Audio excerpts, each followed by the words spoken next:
grades. Welcome back to the Morning Blind. Well, no matter where you talk to what? We were like, what's our show called again? Welcome back to we the were morning. like chatting. I was thinking about college costs and stuff. Well, no matter where your child ends up going to college, you worry about how you're going to pay for it. Yeah, Molly's kind of in this midst of thinking, how am I going to put my 3 kids? It's like they're still like, one of them's 8, Molly, so you can relax.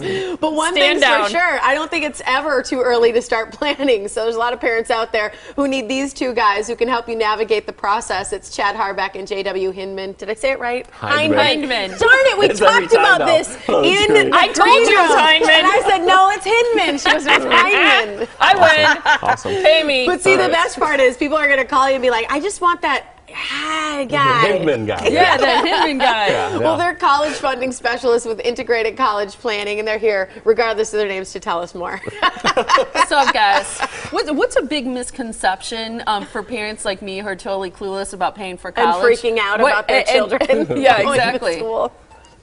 I just start early, making sure that you're on the right path financially and starting to plan for college and pay for college and save in the right ways. What are common mistakes that parents like me make as we start planning and thinking about paying for college? Paying for college, it's you know, when you go through the financial aid process, they're going to take a look at how all of your assets and how all of those wonderful lines on your 1040 are going to affect financial aid. Mm-hmm.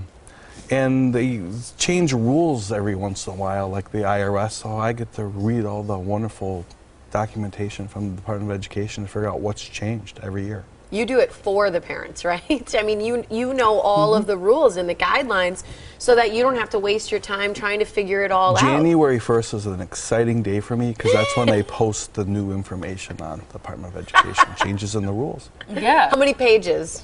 Oh, 200 something. Oh my goodness.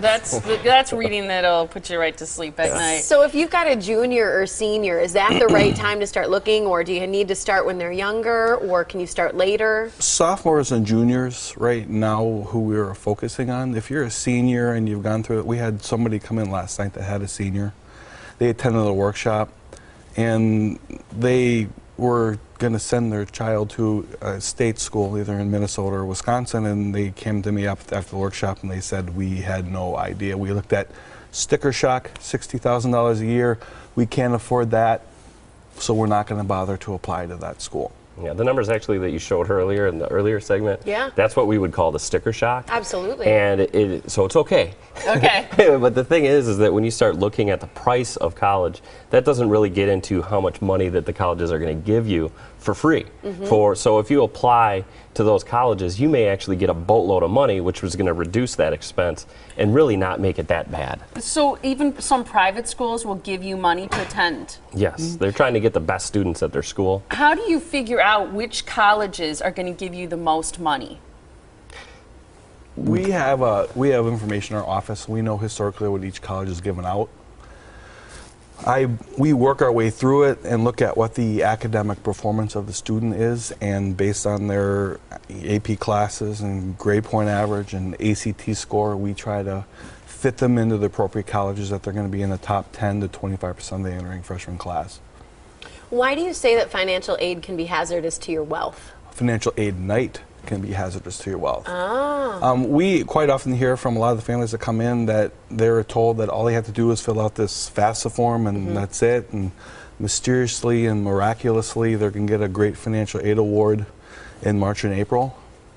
And there's just a lot more to it than that. There's a lot of pieces of the puzzle that need to be put together that are overlooked. So you really walk people through every bit of paying for college. And part of it is in figuring out how much their expected family contribution is. That's a big part of, that's an important number for people to know, right? Correct. When you start talking about the expected family contribution, that's actually a new term for a lot of people. And what it is it's basically what your family is expected to pay at that college. So, or what their family is expected to come up with.